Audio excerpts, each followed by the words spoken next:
Digital Juice's animated backgrounds and graphic elements can help you make great-looking graphics, but good video starts long before you sit down to edit. It begins in the camera with good lighting and strong shot composition. In this episode, we'll take a look through the lens to help you compose yourself so you can frame up fantastic shots.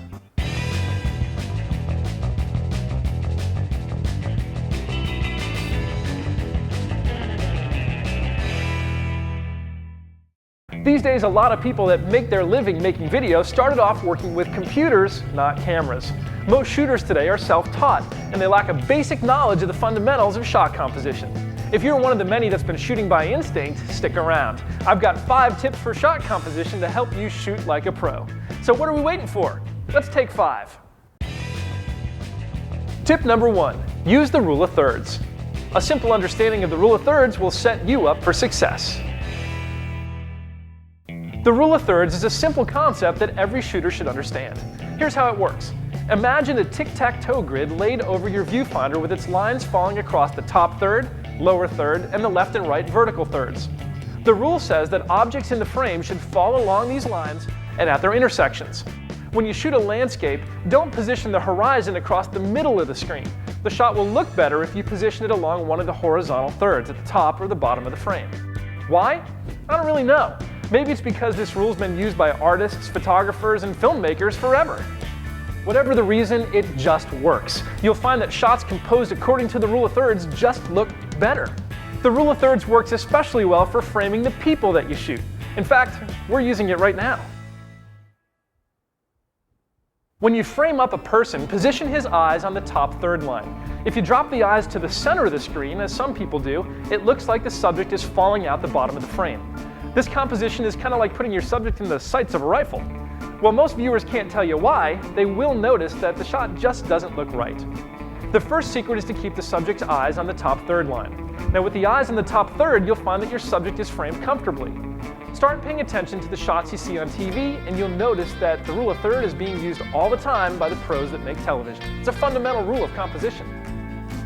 In addition to positioning your subject's eyes on the top third, frame them slightly to one side so that they sit on one of the vertical thirds, and you'll have a sweet shot that's easy on the eye.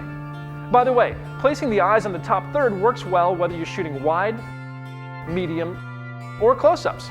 In most cases, it automatically takes care of headroom, with 2 exceptions: extreme wide shots and extreme close-ups. When shooting an extreme wide shot, like showing your subject in an establishing shot, you want to compose the whole scene, not just the subject. For shooting close-ups, there's another tip. Tip number 2, don't chop the chin. When shooting extreme close-ups, it's a sin to cut the chin. Headroom is the distance between the top of your subject's head and the top of the frame. Leave too much headroom and it can feel like your subject is falling out the bottom of the shot. Allow too little and the scene can feel cramped, like your subject's head is bumping against the border. In most cases, placing the eyes on the top third line will take care of headroom for you automatically. But when you're shooting close-ups, you need to be mindful of the chin sin. When you come in close, it's okay to chop the top, allowing the forehead to fall out the top of the frame. But it's not okay to cut off the chin. Tilt down enough so your subject's jaw stays in the shot as he or she jabbers. Once again, watch what you see on TV and copy from the best. You'll notice that the networks often take a little off the top, but they'll never crop in on the chin. Tip number 3, compose the nose. With the eyes and chin covered, it's time to take a peek at the beak. Nose room, or look room, refers to the space between your subject's schnoz and the side of the screen. If your subject is looking at the lens, nose room isn't an issue. But when you're shooting interviews or dramatic scenes with the subject looking to the side, nose room is a key consideration.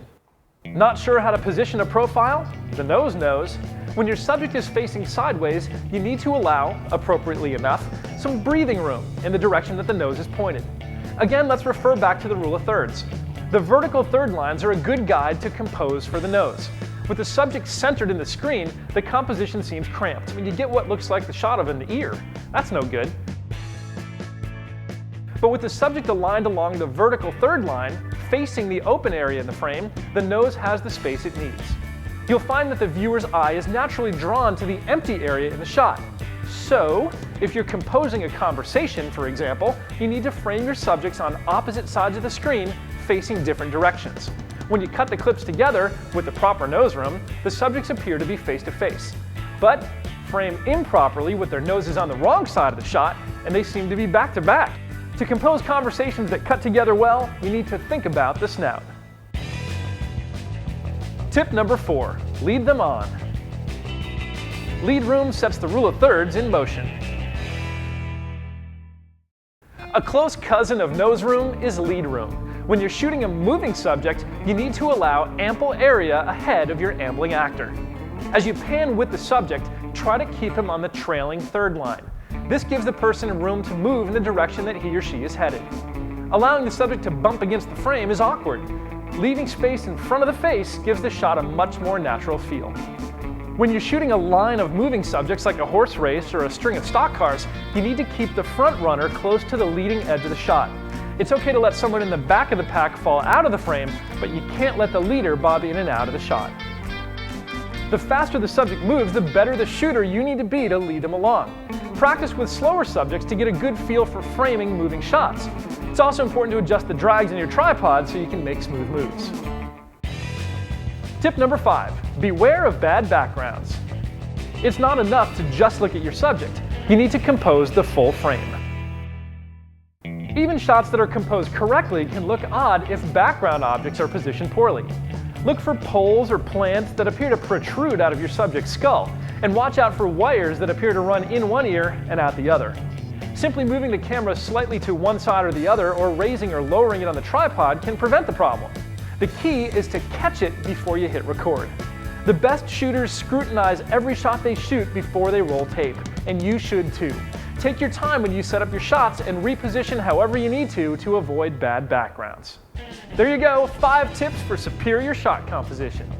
Number 1, use the rule of thirds. Number 2, don't chop the chin. Number 3, compose the nose. Number 4, lead them on.